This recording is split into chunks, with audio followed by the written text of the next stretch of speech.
My name is John Hitzos, and this is Training 101, in case you're in the wrong room.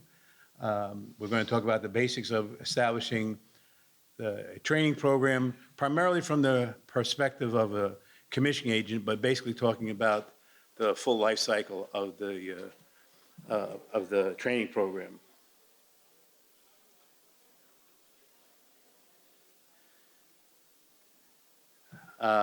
I've been an engineer for over 40 years. I've been with Jacobs Engineering for just about 16, and I've been involved in commissioning for 25, and before that, we had things in the nuclear power industry as a startup pre-op engineer, which is kind of a predecessor for doing commissioning.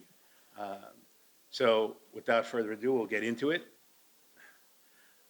Basically, we're going to be looking at how to set up a program and making sure that we've covered all of the bases for setting up a program.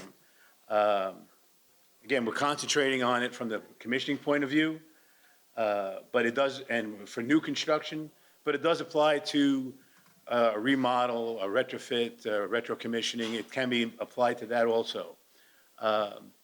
We have a situation where specification development and contract determination are primary circumstances where we set up what's going to be involved with training.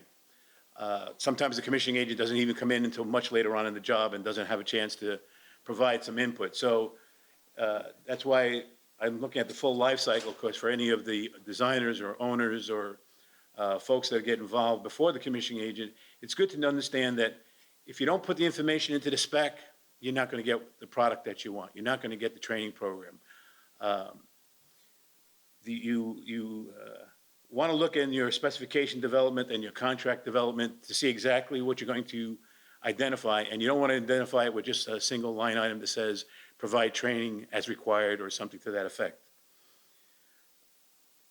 The other part about this is, as you're developing this, you want to establish a program so that you can have something that you can train future members of your team as people retire, as you increase your staff.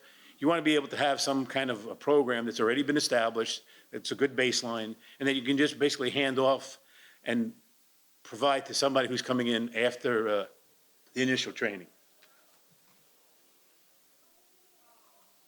So our learning objectives is to go over the basics of what a training program could be. It's to identify what you want to include in the various project specifications. I'll be talking about the Div 1 specifications and the MEP specifications, what's involved in a commissioning plan, how you set up what the session agendas are going to be so that everybody has consistency and you get all the right information. You're going to identify how to schedule these. Maybe you want to schedule multiple sessions. You want to have sessions that occur right at startup, and then maybe to make sure the contractor is, folks are well versed into how the equipment works, especially for some more complicated equipment, and basically setting up the actual forms and the details of what's going to be involved with getting handouts, making sure that it's properly evaluated and properly attended. What I'd probably ask folks, if you have any questions, we'll save them to the end, and that way we can get through this fast, and I say try to get you finished as quickly as possible today. So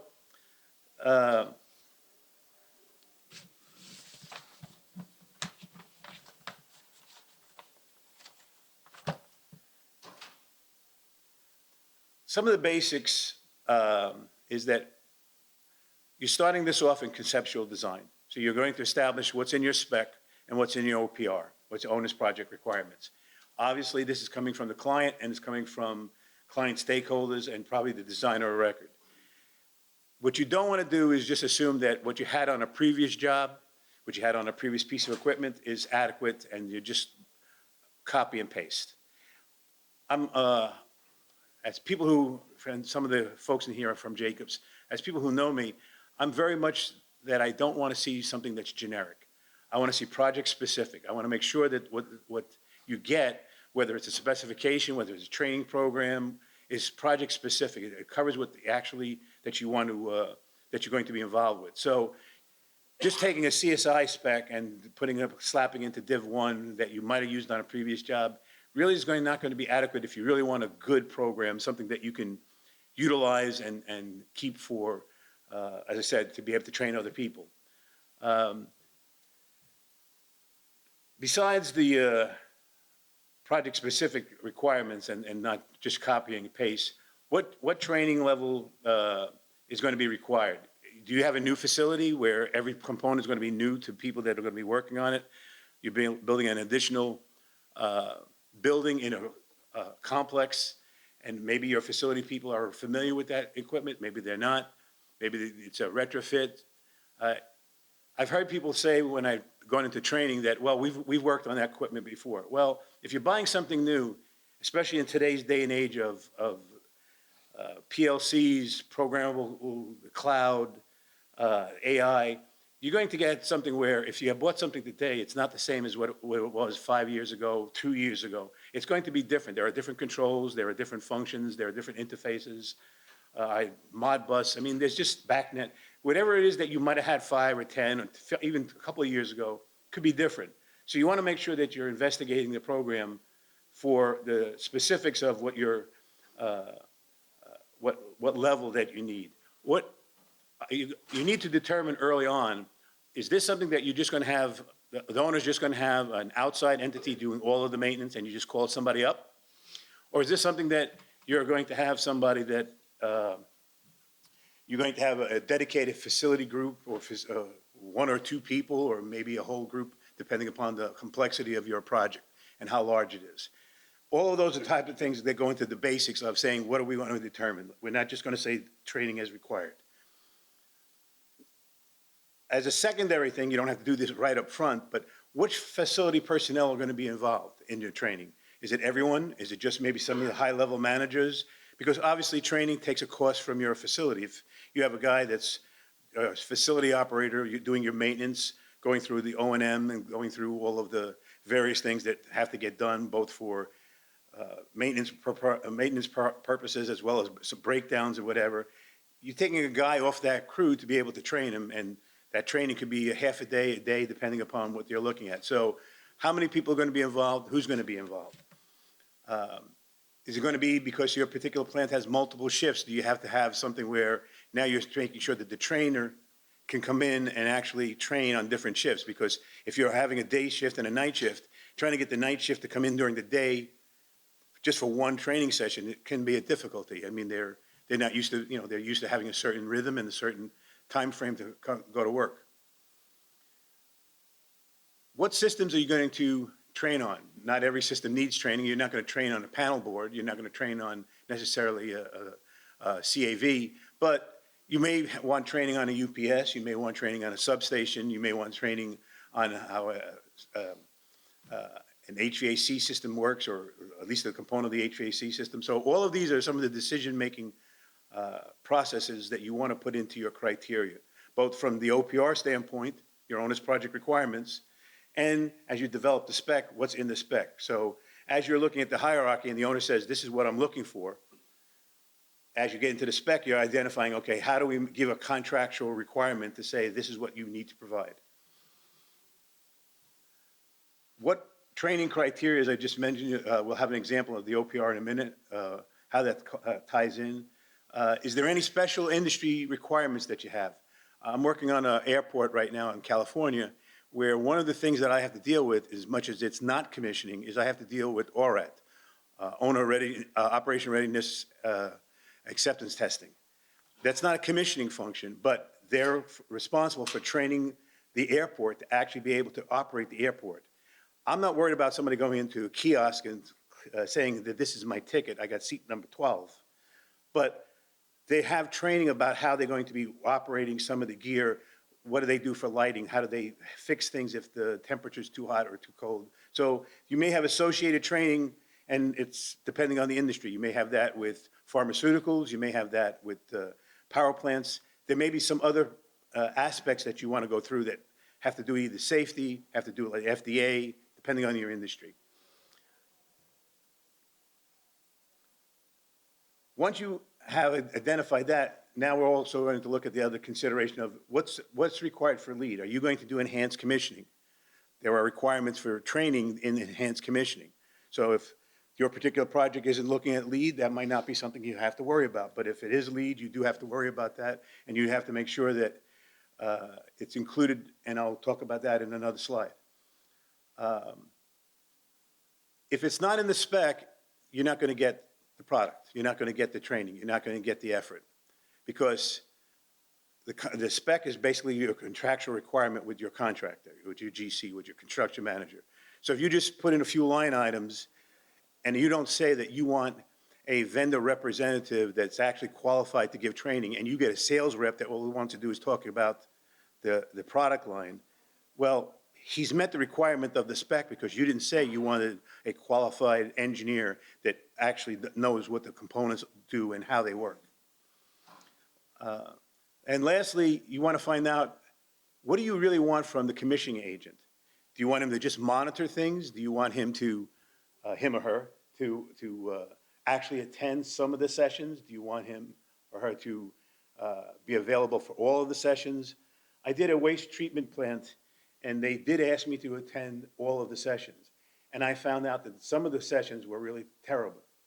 And a lot of people who do the evaluation forms, they really couldn't care less about, hey, you know, check good, you know, if 5 is the highest, I'll give you a 4, you know, go down the line. But the problem is the session really was terrible. In fact, we had one where the actual operation didn't work because we had a square that was going into another square, and they were not aligned together. But he was giving me he was doing training on that without actually understanding that the installation was bad. So the CXA, do they go onto the training sessions? Do they look at the stuff? As a bare minimum, you want to identify, and we'll talk about that in a few minutes, you want to identify that you have to establish a specific agenda, give them a form of what to fill out so that they cover certain items and it's consistent. You want to make sure that you have an attendance form. You want to make sure that there's an evaluation form. And the commissioning agent is basically making sure that those things happen. Training, they're not doing the training because that's covered by the vendor and the contractor, but they want to make sure that they're monitoring it and they're evaluating whether it's good. If you have evaluation sheets that basically say, this was terrible, then you go to the owner and you say you have to reschedule another training session because this training session was lousy, and they have to do it at their cost. Again, you want to include that information in your specification so that they can't say, well, I came down, I gave you the training. If the training wasn't adequate, you're SOL. You want to put down specifically what you want to see covered, and later on we'll talk about where the different things lie, but the roles and responsibilities that you're required to see.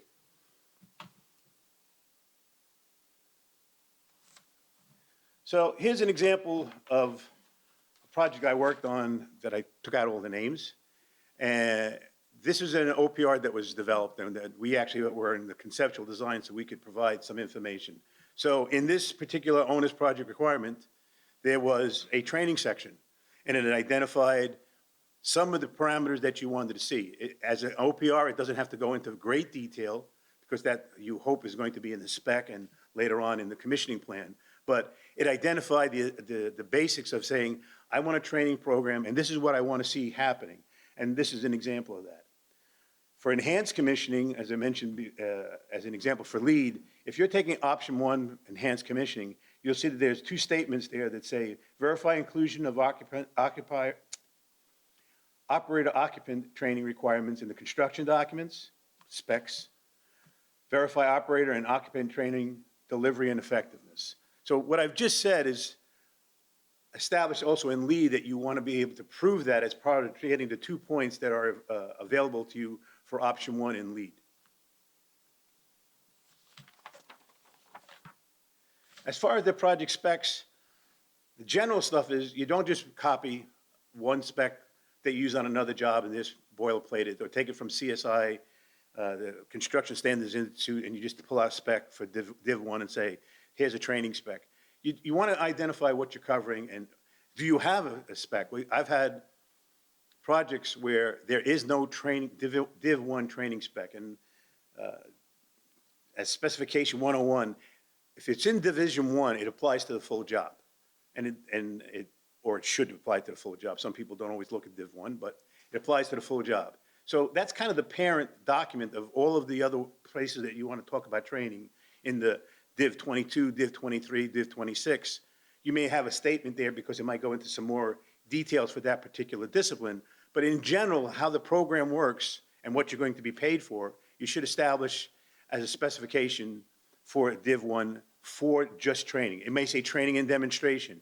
It may say training and startup. But you want to have something with several paragraphs that go into some fairly good detail in your specification. You want to, at the very least, cross-reference that to the commissioning spec. So if commissioning spec is an 019100, whatever the number might be, your training spec should refer to the commissioning spec, and the commissioning spec should refer back to it for the purposes of the training aspect. As I mentioned, you'll have different references in different places. You'll have the training spec, you'll have it referenced in the commissioning specification, both of which are in Div 1. And as you get into the MEP divisions, mechanical, plumbing, electrical, should have a paragraph in each one of them. And I emphasize that because a lot of people say, well, if I have it in Div 1, it's really not required. Well, it might be a little bit of belts and suspenders, but if you're putting it in the individual specifications,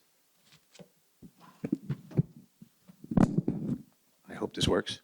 If you're putting it in the individual specifications, a lot of times what I've seen is the contractor will say, okay, here's my mechanical stuff, and I give it to the mechanical guy. Here's my electrical stuff, I give it to the electrical guy. If there's not a paragraph within that, they may not be looking at Div 1 because that contractor is only looking at his requirements for Div 26 or Div 23 or whatever it is. And yes, they should be looking at all of the specifications. There are plenty of places where it says coordinate with all the other disciplines in the specifications. The contractor should, as the overall person, construction manager, should be make sure that he's maintaining that, hey, information in Div 1 has to carry through the rest of the job. But I've seen it where somebody just peels off the electrical documents, the electrical drawings, they peel off the electrical specs, and that's what that guy's working with. And when you say, well, what did you do for Div 1? He hasn't really read that document. So if you put a paragraph within the MEP specs and you refer back to Div 1, then again, you're making sure that somebody doesn't slip up and say, oh, gee, I didn't know I had to provide that. The other thing is, if there's anything very specific that you want to do for electrical or mechanical or plumbing that doesn't really belong in Division 1, which is a more generalized document, you want to identify that. You might say that you're going to train on every HVAC unit over so many CFM. You may say that you want to train on every UPS or one of each kind of UPS. If you have a rotary, whatever it is that might be project specific for that equipment selection, you might want to be putting into the MEP. So if you're really looking at it, you got the Div 1 training spec, training demonstration, whatever title it's going to be, the Div 1 commissioning spec, which again talks a little bit about it, but more from the perspective of what does the commissioning agent do and how do people relate to the commissioning agent, and then in the MEP. So if you got it covered in all three spots, you should be able to easily establish a good program without somebody saying, that's not my job. That's one of the things other than I thought commissioning did it, that other phrase, it's not my job, are like the worst things I want to hear when I'm on a project, because now I have to, instead of just doing my job or helping the owner do my job, what I'm doing now is I'm fighting a scope. And whether or not it's a change order, whether or not it's truly identified there. So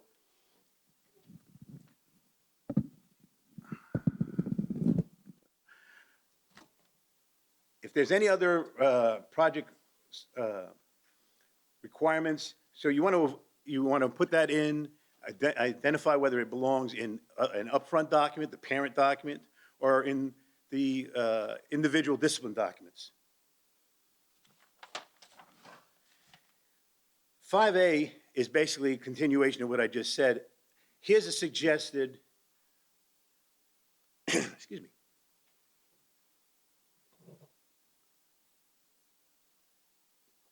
Here's a suggested set of information that you might put in to the Division 1 spec.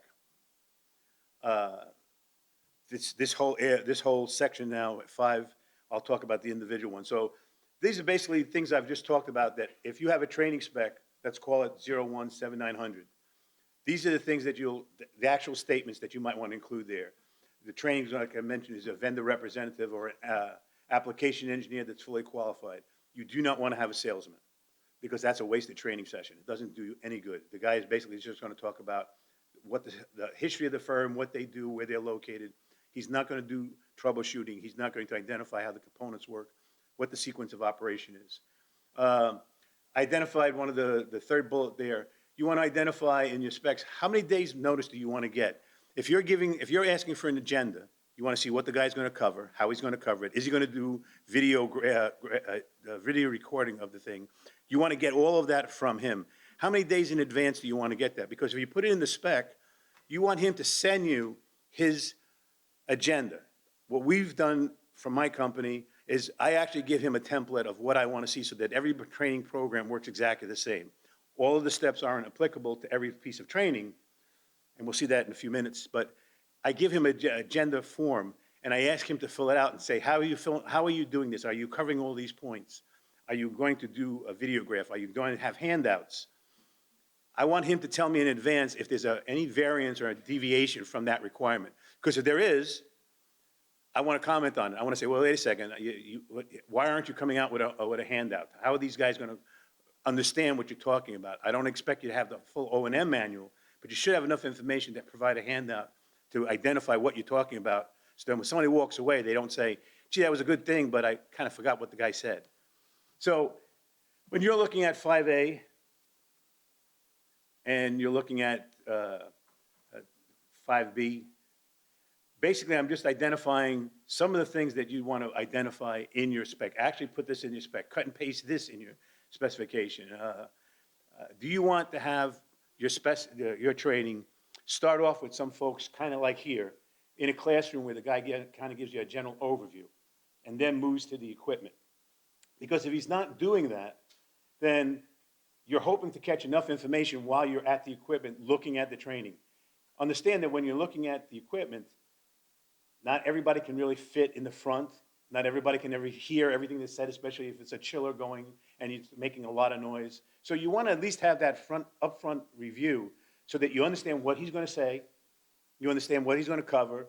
He should be talking about a lot, as I said, a lot of the things like troubleshooting. Well, how does the thing actually work? What do you do? So that when he does the field part, when he actually goes in front of the gear and you can get up close and personal, you can understand some of what he just mentioned as kind of theory, as kind of the operational points of view, as kind of the functions and the criteria. And when you go in and you say, okay, I know that you're looking at an alarm. I know you're looking at a trend. I know that's how this particular equipment works.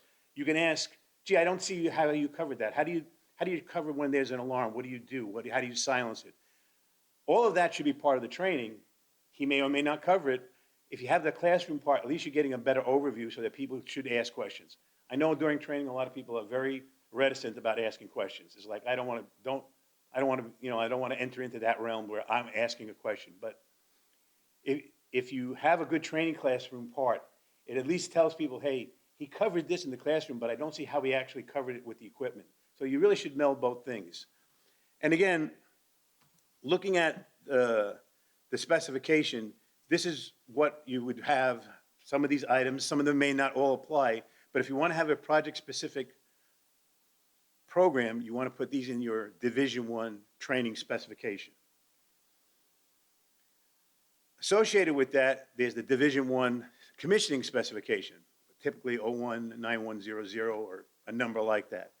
You want to reference back to the training spec because the training spec is going to say what you want for training. The commissioning spec is going to say a little bit of how the roles and responsibilities play out. How are they going to actually interface with the training? Who's doing the training? Who's doing the videotaping? Who's, when is the, how many days do you want to have to see the agenda and be able to comment on it? How many people are going to be in the class? Where the classes are going to be? So a lot of that can be in the commissioning spec in terms of how you want to operate with the commissioning agent. So again, these are some typical statements there to make sure that people understand the commissioning guy does not do the training. We worked on, a few of us here have worked on the World Trade Center. And one of the arguments that we got into in the first couple of days that I met the client was, when are you guys setting up the video equipment so that you can do training. And I said, well, we don't do training. And after getting lambasted for a few minutes, it's like, I kind of pulled out the scope and I said, well, we're monitoring that. We're establishing the program, but we don't do the training. We don't own the training. The training's got to come from the vendor, the contractor, because that's their contract. That's who owns it. So you want to establish all that, and you can put that in the commissioning plan. So here's a few statements there about what would go into the commissioning plan. And again, cross-reference. So I would reference in the commissioning plan to the Div 1 training spec, and I would reference in the Div 1 commissioning spec the individual commissioning, the individual places where you're doing some work in the MEP discipline. So you may have an MEP spec that says commissioning mechanical, commissioning electrical, commissioning plumbing.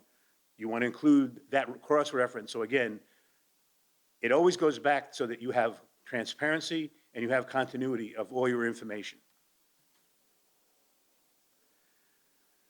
Especially, I apologize that the printing is probably not that clear, but basically, this is the agenda template that we provide as a commissioning agent for the work that I've done with Jacobs.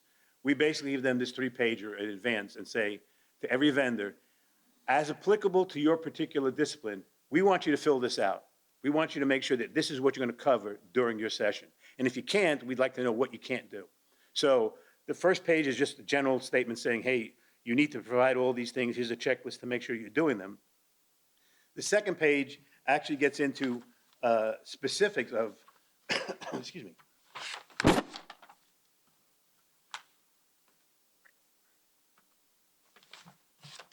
Specifics of what you want to see covered. Do you want to have troubleshooting? Do you want to have what a cold start would be? Who do you call if you have troubleshooting that you can't resolve yourself and you have to get somebody else? So there's a bunch of items there. I think it's up to N, and I apologize if it's not that clear. But basically, I'm saying to them, if you want to give me your agenda, your own homegrown agenda, that's fine. But it should cover these points as applicable. You should make sure you're giving me a discussion of what your shop drawing looks like. You should be able to talk to me and say, here's what my drawing is, and here's how these components work, and here's what I'm going to be checking with you in the field and showing how it operates. You should make sure that the guy is referring back to the contract drawing. So if E401 shows the UPS, then he should be showing his shop drawing for that UPS.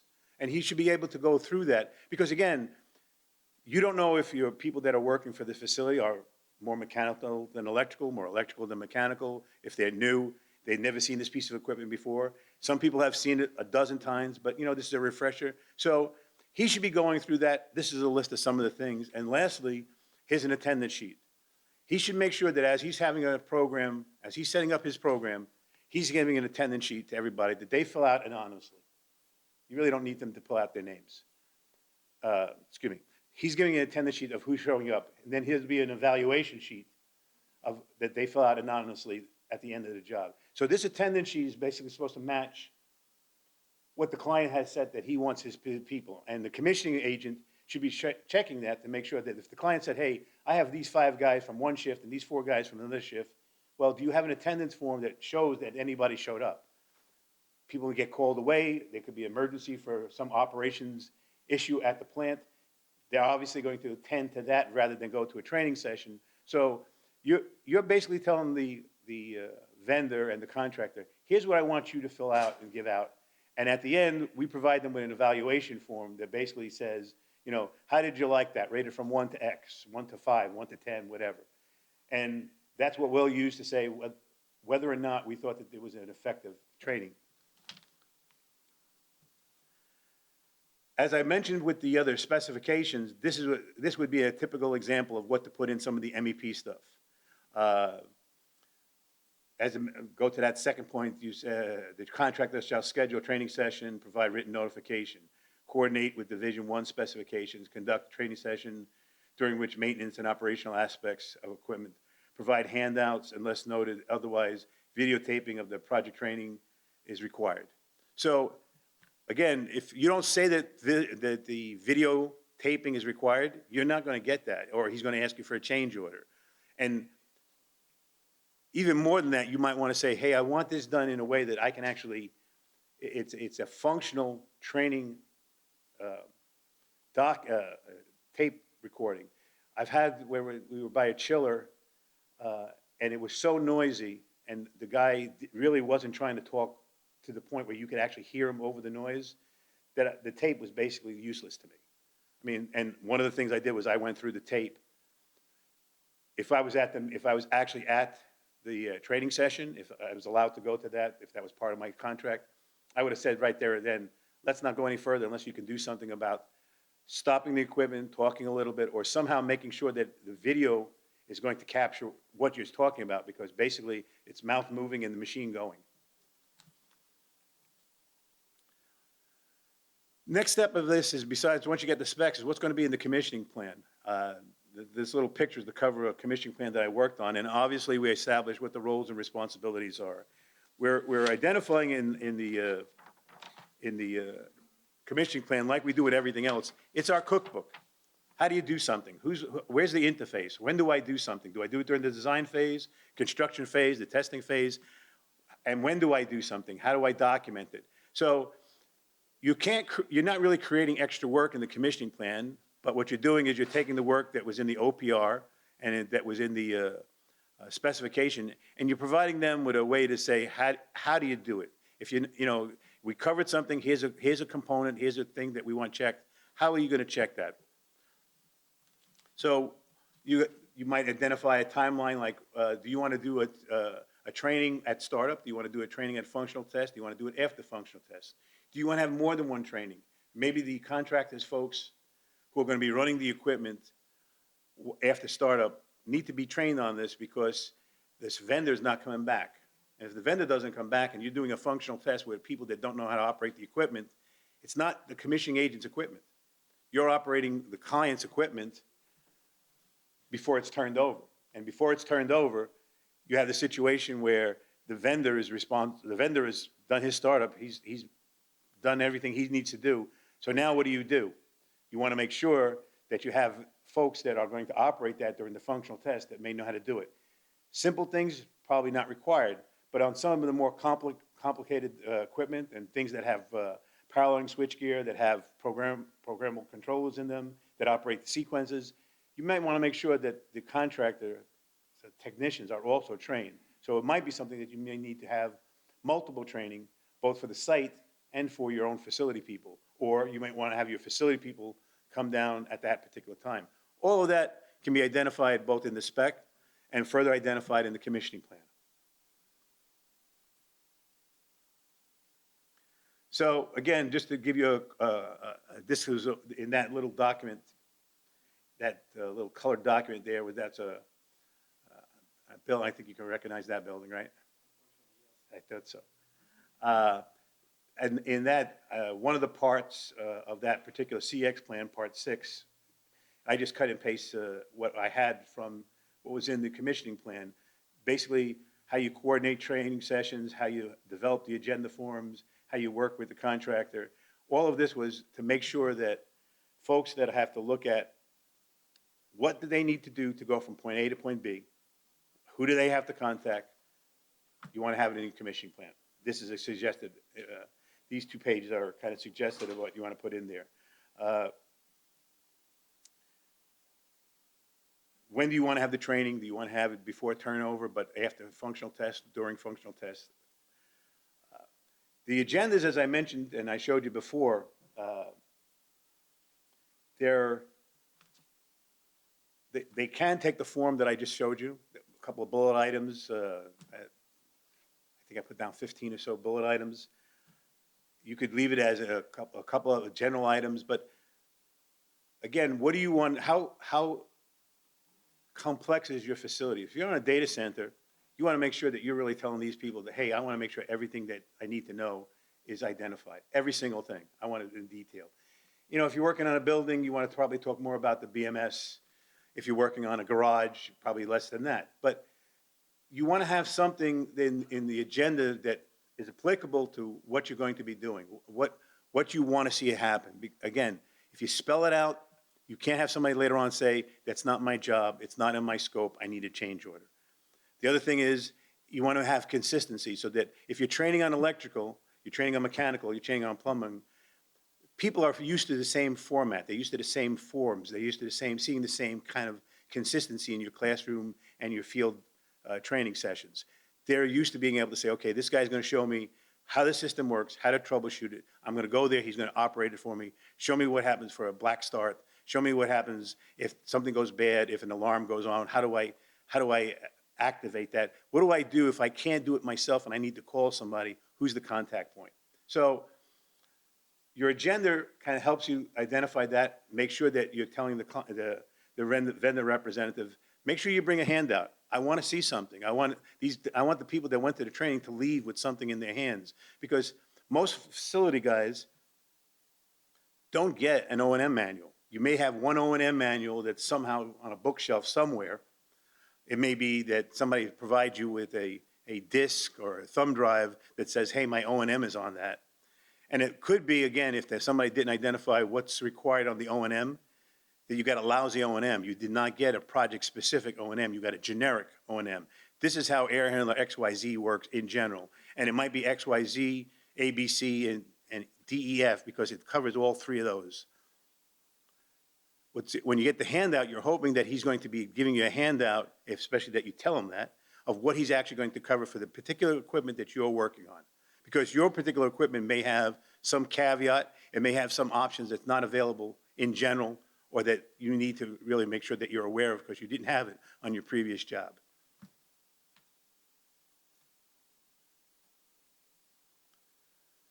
The training sessions, as I mentioned before, and to emphasize it, is when do you want to have it and who's going to be there and who's going to monitor it and how do you evaluate the success?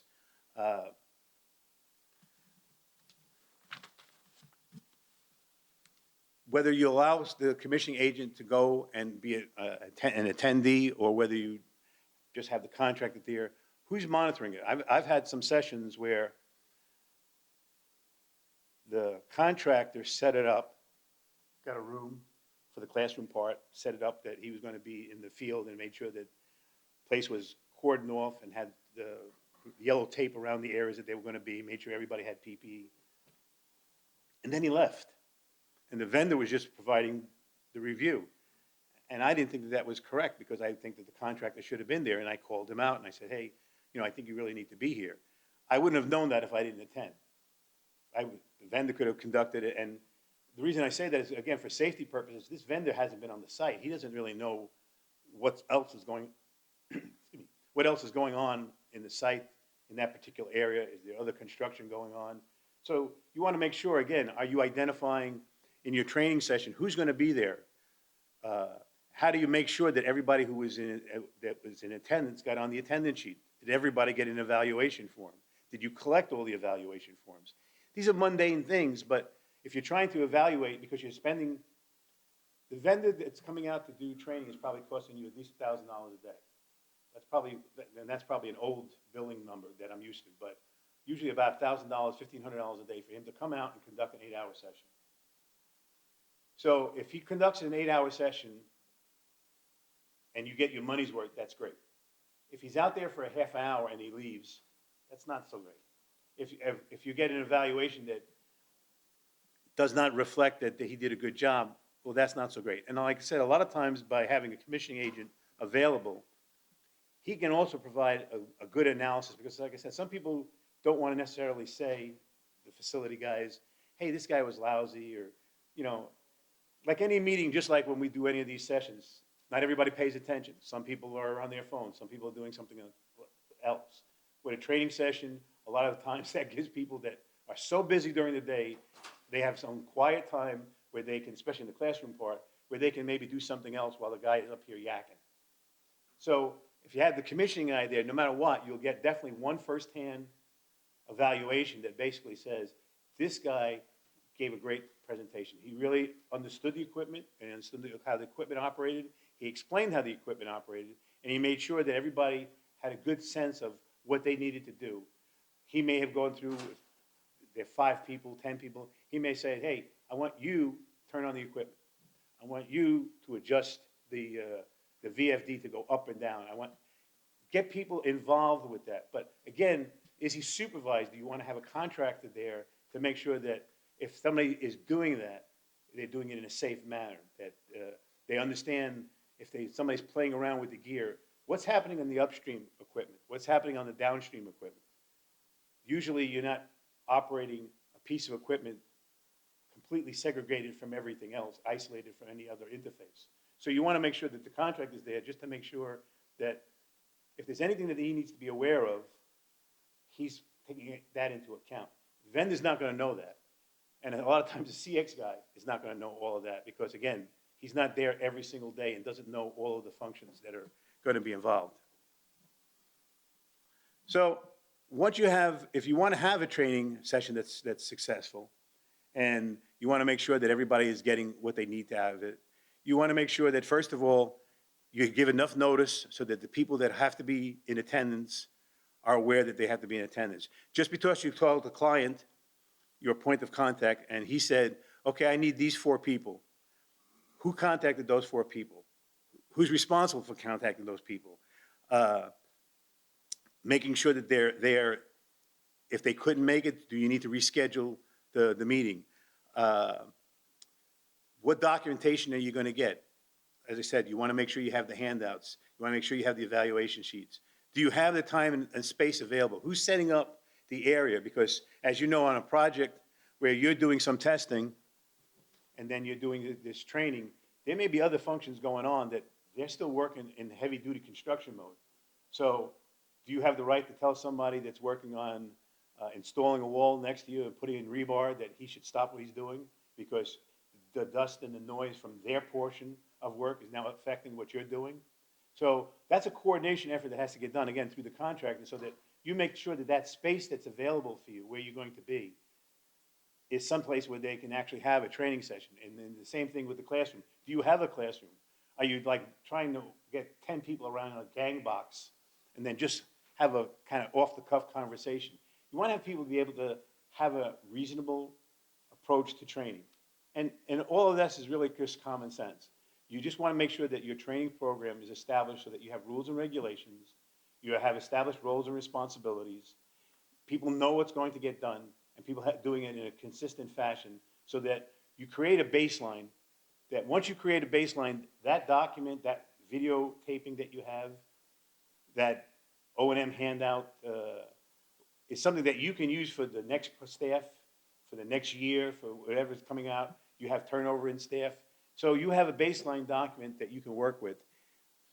The other part of that is, you know, some of these O&M documents at the end, you want to, again, make sure that they're matching what you got in what you got in training. Sometimes they're, as I said, they're giving you a generic, and the generic might not have covered a specific option that was available, that was covered during the training session.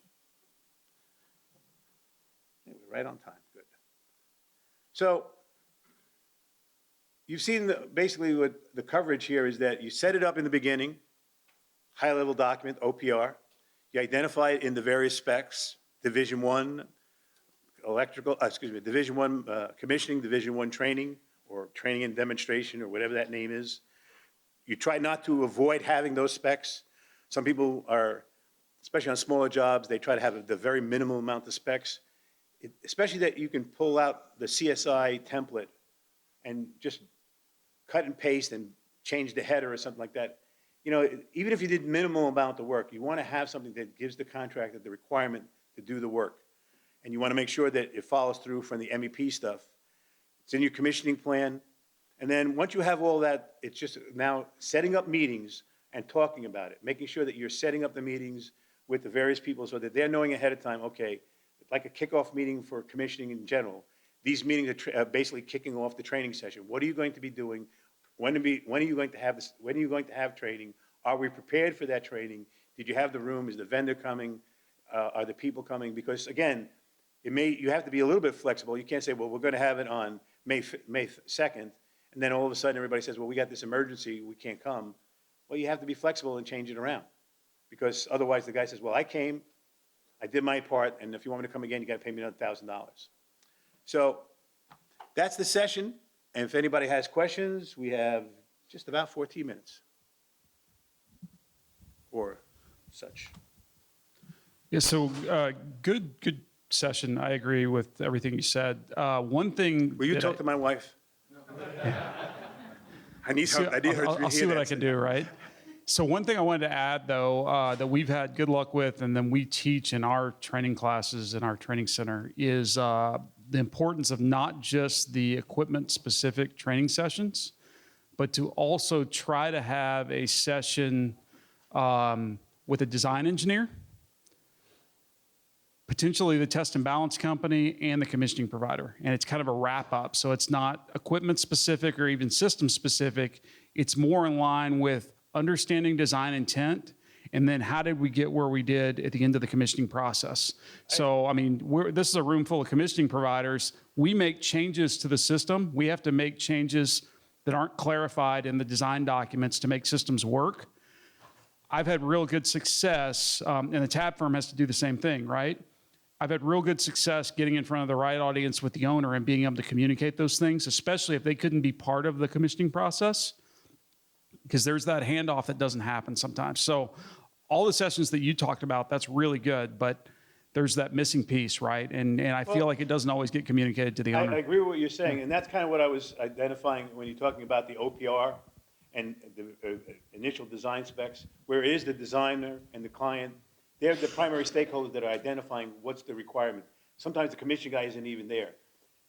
Once they establish that, the commission guy should be, as part of there's just a general practice. If he's available during a part where he can make any kind of an input, he should be looking at that, because as you look at, when I get a chance, if the specs are not IFC, they're not already issued for construction, I'll ask a look at the specs for constructability. My version of constructability is everything you just said. Is it something where the training is fully established, that we understand what has to get done, where the interfaces are? And I try to put that into the commissioning plan, and sometimes I'll do exactly what you just said. I'll call up the owner, I'll call up the designer. What did you mean by that? How do you want to flesh that out? And kind of the follow-up to that is, that's what the sessions, and maybe I left that out, is the sessions are usually open to all the people that you just mentioned. Because if it's not trained, if the person is not trained the way the designer meant it to be, the way the owner wants it to be, you're right, it's a missing piece. So if you have, I'm hoping with the establishment of a good program that if you establish it correctly from the beginning with the OPR and the Div 1 specs, and then you follow it up with having training session coordination meetings where you're talking about what's going to happen and are there any adjustments and things like that, hopefully it kind of can pick up that piece. But I do agree that if we're not talking with the designer and the owner and making sure that we're meeting all those requirements, you do wind up having a piece that's missing. Post-commissioning process at the tail end, and you need to be able to capture anything that's changed. I agree with you planning it out up front, but you got to be able to kind of circle it back at the very end. Sure. You can give that piece, and everybody's got to know about it up front, though, like you're saying. Designer at that point has been gone for years, potentially, depending on the size of the project and construction. That's true. They need to know they've got to come back, right, and be involved with the project, because maybe it's just their CA group, it's not the folks that actually designed it. If you're going to do that, right, you've also got to get it in TAP spec, or the TAP scope, and you've got to get it potentially in commissioning scope. Right? Exactly. So that's why I say you have to go into the individual MEP divisional specs. And again, to your point, when I write a commissioning plan, my commissioning plan, and I'm sure most folks have done it the same way, your roles and responsibilities cover everyone, not just the commissioning specific team like the contractor, subcontractors, and the commissioning. Usually you do include a designer. You do say you will be doing this and you will be involved with that. And that commissioning plan is something that everyone should be following, including the owner and the owner stakeholders. So if that's important, of why I brought that out in the commissioning plan, it's important to make sure you have language in the commissioning plan that actually identifies roles and responsibilities to make sure that exactly what you just said. Somebody doesn't say, well, I've done my job, I'm finished with the design, IFC. If you got an RFI, call me and I'll try to answer the RFI, but basically I'm gone. They need to understand that just the same way that some designers don't think about the fact that they need to come in to make sure that they're punch listed in a system. Hey, I designed the system, now it's up to commissioning to check it. I'm not the engineer of record. So if somebody did something that maybe needs to have a follow-up to see whether it really matched the design, I'm not looking necessarily for the design detail as much as a designer would. I'm looking at the installation from the constructability operation side. There is a little bit of a difference. Some designers never come back and look at the punch list the equipment. So I agree with you. You have to identify what that role and responsibility is and make sure that it's, the circle is complete. What you intended to do, you got the result that you needed, and everybody's satisfied. I don't really agree. If I understood you correctly, I don't really agree with everything you said. I think Division 01-7900 is written by the design team. It's not the responsibility of the commissioning agent to define what's in there. It's the responsibility of the commissioning agent to review that spec during our plan reviews to make sure that spec covers the appropriate criteria that meets whatever the OPR criteria is. I see there's definite roles in contractual relationships that we have as a commissioning agent, that we are not the contractor, we're not the construction manager. We can monitor the process, we can and we can evaluate the process, but if they're not complying with 01-7900, we either ask the owner to whether he requires that criteria to be met, whether it's the content of the training, the video requirements, the scheduling of the training. That is generally, and the training generally takes weeks to occur and a great deal of coordination. And it really is the responsibility of the contractors to schedule that and coordinate that with their needs from all their subs and vendors versus the O&M staff who have all their needs and requirements and usually they're in an ongoing situation. A lot of times they don't even have the O&M staff on a new facility hired by the time this building is being complete. And then I don't agree that we make changes during the commissioning process without the buy-in of the engineer of record. We don't stamp the drawings. They stamp the drawings. They're responsible for their design. We make suggestions. If we see a sequence that's obviously not going to work, whether it's a lead lag sequence or a chill water system or whatever it might be, we bring that to the attention of the design team, but we got to get their buy-in because it's their design to make those changes. Because I didn't stamp the drawings, I don't have insurance for the responsibility for that design. So there's real obligations there for the entire team. And you said something earlier about Division 1, people breaking out technical sections. Well, Division 1 also talks about submittals, it talks about pay-apps, it talks about a lot of things in contracts that all those subs are accountable for. I've never been on a job, and I've only been doing this commissioning since 2000, where the general contractor or the construction manager didn't hold the subs accountable for the entire set of contract documents. So they can play ignorant, but they aren't innocent. And from a legal standpoint, but it's also our responsibility to facilitate the fact that those requirements do exist in Division 1, make sure they're pointing to it, and you really start with it in your commissioning kickoff meeting when you first meet with the construction team and talk about it, planning toward completion at the end of the job. But I think there's definite responsibilities for the A&E team to define the requirements for training and for O&Ms.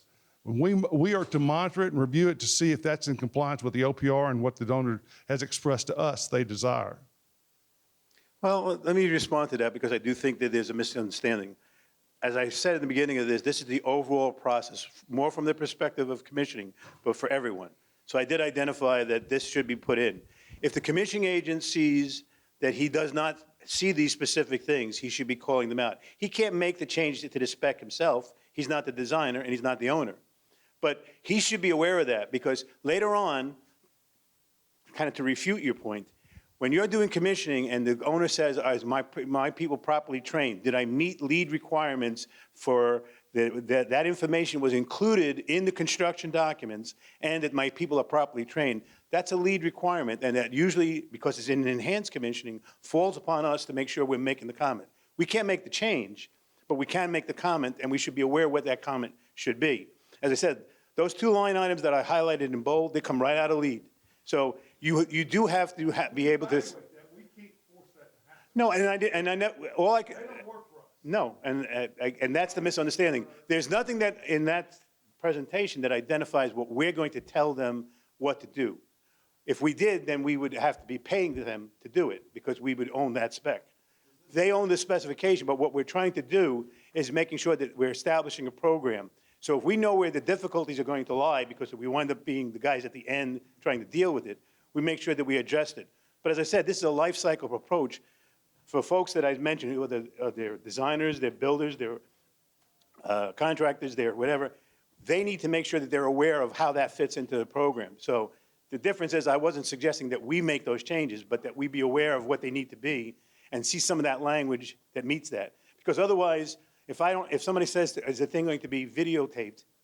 If it's not in the spec, we're not going to have it. But if we know that that's something that the client wanted from the OPR or something else, we need to make our due diligence is that we need to be able to make sure that they're aware of that. Mike? These are all provided as comments in the, thank you. These are all provided as comments in the submittal review process, right? The training plan and training agenda are all submittals submitted through Procore or whatever documentation repository there is. So the engineer of record has the ability to decide whether or not the commissioning agent's comments are valid or should be incorporated, so that they have the ability to make that final decision, right? For training, videotaping, right? Sometimes you need, ASCO doesn't allow you to videotape them, so you need the sign-off recommendation from them to say, yes, you can videotape us or not. Other times it's, right, I don't want a 5-hour training session in one video that's 30 gigabytes of files, size. Give me, 6 chunks for each mode of operation. Or if you have a hospital with, three shifts, the morning, the mid, the evening, right? You need to train that for 3 shifts, or maybe like tripod mounted, or I don't want vertically filmed video on an iPhone 10, right? Give me professional horizontal. So things like that, I think it's like right? Commissioning is always not our opinion, but we try to make sure that, our field experience and our, office experience is fully incorporated. And I think we're all in the right, mindset of making sure we're not overextending ourselves to make people do non-contractual stuff, but at the same time, making sure that the facility is fully trained, because we carry all this information throughout the life cycle of the project, right? So we have all this legacy tribal information that we want to make sure that the new people are able to acquire. Yeah, and again, as the program is, this is training 101. It's not training 101 commissioning.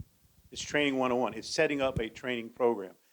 The commissioning team is not just the commissioning, it's the project team. It's always that way. It's defined that way in the commissioning plan and in the spec. The commissioning team is made up of many individuals. The commissioning agent is the director of that, or the coordinator of that, or whatever title he wants to be able to have. But the commissioning team is basically everybody who works on the project. So this was meant for that kind of perspective, where people are going to be involved at different levels and different stages, and they need to become aware of what pieces go into making a good program. And if the commissioning agent comes on during conceptual design, as I have on many jobs, I'll identify that the Div 1 specs I think are deficient. Whether or not they do or make a change, it's not up to me, but I've done my due diligence, and later on when they say, well, gee, I don't have, I have a salesman, and I don't have a technical representative, I can't help you with that. If they say to me, well, how come you didn't do the video taping of that? I could say, that's not my job. None of this is meant, and if that was the misinterpretation, there's nothing here that is meant to talk about additional CX scope or scope creep or anything like that. But it's to evaluate the whole program with all of the various stakeholders coming together, because each one has to contribute a part to it. And if the designer is lazy, or doesn't have time, or does not have the budget to really write a good Division 1 spec, you're going to get whatever he produces unless you actually make some kind of comment and hold their feet to the fire.